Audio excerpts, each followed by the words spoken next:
Hi welcome back to Hema Shekhar vlogs YouTube channel.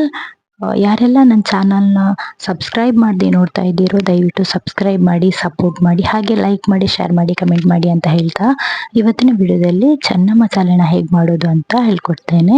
ಮೊದಲಿಗೆ ಒಂದು ಪ್ಯಾನ್ಗೆ 1 ಟೇಬಲ್ ಸ್ಪೂನ್ ಹೆಸರು ಕಾಳು, 1 ಟೇಬಲ್ ಸ್ಪೂನ್ ಕಡಲೆಬೇಳೆ, ಹಾಗೆ 1 ಟೇಬಲ್ ಸ್ಪೂನ್ ಧನಿಯಾ, ಅರ್ಧ ಟೇಬಲ್ ಸ್ಪೂನ್ ಅಷ್ಟು ಜೀರಿಗೆ, ಹಾಗೆ 1 ಟೇಬಲ್ ಸ್ಪೂನ್ ಸಾಂಬಾರ್ ದಾಲ್, ಹಾಗೆ 2ರಿಂದ 3 ಕಾಳು ಆಗುವಷ್ಟು ಮೆಂತೆ, ಹಾಗೆ ಇವೆಲ್ಲವನ್ನ ಹಾಕಿ ಚೆನ್ನಾಗಿ ಹುರ್ಕೊಂಡು ಒಂದು ಘಮ ಬರೋವರೆಗೂ ನೋಡಿಕೊಂಡು ನಂತರ 1 ಟೇಬಲ್ ಸ್ಪೂನ್ ಅಷ್ಟು ಬಿಳಿ ಎಳ್ಳನ್ನ ಹಾಕೊಂಡು ಮತ್ತೊಂದು 1/4 ಟೇಬಲ್ ಸ್ಪೂನ್ ಅಷ್ಟು ಗಸಗಸೆನ ಹಾಕಿ ಚೆನ್ನಾಗಿ ಹುರ್ಕೊಂಡು ಸ್ಟವ್ ಆಫ್ ಮಾಡ್ಕೊಳ್ಳಿ. ಅದನ್ನು ತಣ್ಣಗಾಗಲಿಕ್ಕೆ ಬಿಡಿ.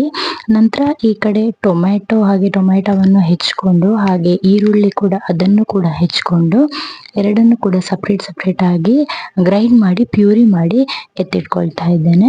ನಂತರ ಎಲ್ಲ ರೀತಿಯ ಕಾಳುಗಳನ್ನ ಹಾಕಿ ಫ್ರೈ ಮಾಡಿ ಎತ್ತಿಟ್ಕೊಂಡಿದ್ವಲ್ಲ, ಹಾಗೆ ಅದಕ್ಕೆ 1-2 ಕಾಳು ಮೆಣಸು ಕೂಡ ಹಾಕಿ ಅದನ್ನು ಕೂಡ ಫ್ರೈ ಮಾಡಿ ಪೂರ್ತಿಯಾಗಿ ತಣ್ಣಗಾದ ನಂತರ ಅದನ್ನೊಂದು ಮಿಕ್ಸಿ ಜಾರಿಗೆ ಹಾಕಿ ಪೌಡರ್ ಮಾಡಿ ಎತ್ತಿಟ್ಕೊಂಡಿದ್ದೇನೆ.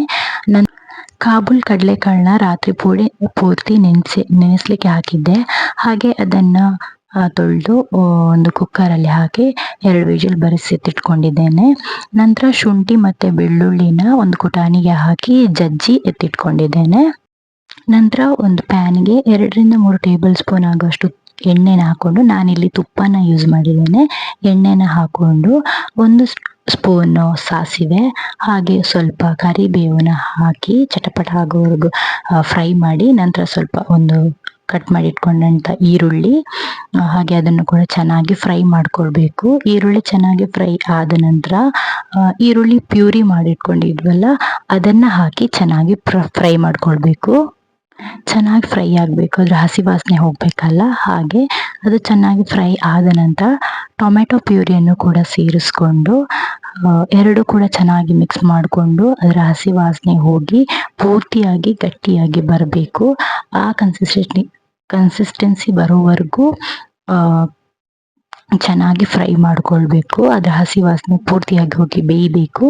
ನಂತರ ಅದಕ್ಕೆ ಅರ್ಧ ಟೇಬಲ್ ಸ್ಪೂನ್ ಆಗುವಷ್ಟು ಅರಿಶಿಣದ ಪುಡಿ, 1 ಟೇಬಲ್ ಸ್ಪೂನ್ ಆಗುವಷ್ಟು ಗರಂ ಮಸಾಲೆ, ಹಾಗೆ ಒಂದು ಅರ್ಧ ಟೇಬಲ್ ಸ್ಪೂನ್ ಅಷ್ಟು ಖಾರದ ಪುಡಿ ಮತ್ತೆ ಮನೆಯಲ್ಲೇ ರೆಡಿ ಮಾಡಿಕೊಟ್ಟಂತಹ ಪೌಡರ್ನ ಹಾಕಿ, ಹಾಗೆ ನೀರು ಸ್ವಲ್ಪ ಬೇಕಾದಷ್ಟು ನೀರುಗಳನ್ನ ನೋಡ್ಕೊಂಡು ಹಾಕಿ ನೀರನ್ನ ಸೇರಿಸಿ ಚೆನ್ನಾಗಿ ಕುದಿಸ್ಕೊಳ್ಬೇಕು.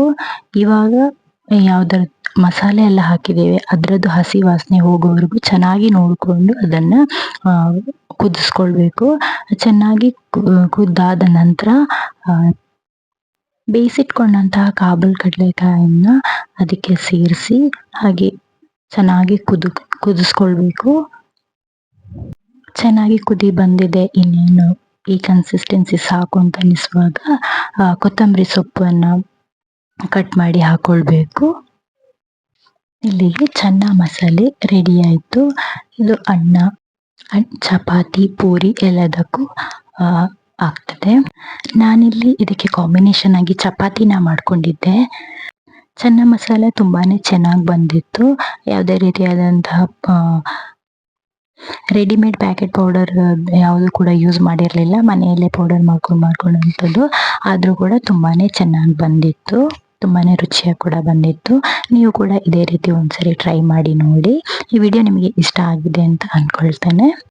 ಇನ್ನು ನಾನಿಲ್ಲಿ ಇದಕ್ಕೆ ಕಾಂಬಿನೇಷನ್ ಆಗಿ ಚಪಾತಿ ಮಾಡ್ಕೊಂಡಿದ್ದೆ ಅಂತ ಹೇಳಿದ್ನಲ್ಲ, ಚಪಾತಿ ಕೂಡ ತುಂಬಾನೇ ಸಾಫ್ಟ್ ಆಗಿ ತುಂಬ ಚೆನ್ನಾಗಿ ಮಾಡ್ಕೊಂಡಿದ್ದೆ.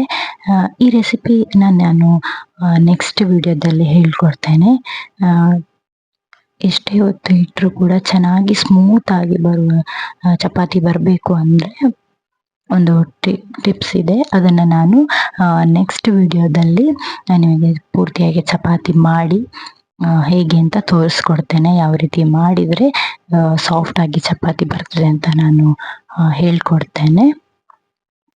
ಇನ್ನು ಈ ರೆಸಿಪಿನ ನೀವು ಕೂಡ ಮನೇಲಿ ಒಂದ್ಸರಿ ಟ್ರೈ ಮಾಡಿ ನೋಡಿ, ಹೇಗೆ ಬಂದಿತ್ತು ಅಂತ ನನಗೆ ಕಮೆಂಟ್ ಮಾಡ್ಕ ತಿಳಿಸಿ. ಯಾರೆಲ್ಲ ನನ್ನ ಚಾನಲ್ನ ಸಬ್ಸ್ಕ್ರೈಬ್ ಮಾಡದೆ ನೋಡ್ತಾ ಇದ್ದೀರೋ ದಯವಿಟ್ಟು ಸಬ್ಸ್ಕ್ರೈಬ್ ಮಾಡಿ, ಲೈಕ್ ಮಾಡಿ, ಶೇರ್ ಮಾಡಿ, ಕಮೆಂಟ್ ಮಾಡಿ, ಹಾಗೆ ಸಪೋರ್ಟ್ ಮಾಡಿ ಫ್ರೆಂಡ್ಸ್. ಇನ್ನು ಈ ವಿಡಿಯೋನ ಇಲ್ಲಿಗೆ ಎಂಡ್ ಮಾಡ್ತಾ ಇದ್ದೇನೆ. Thank you. See you in the next video. Bye.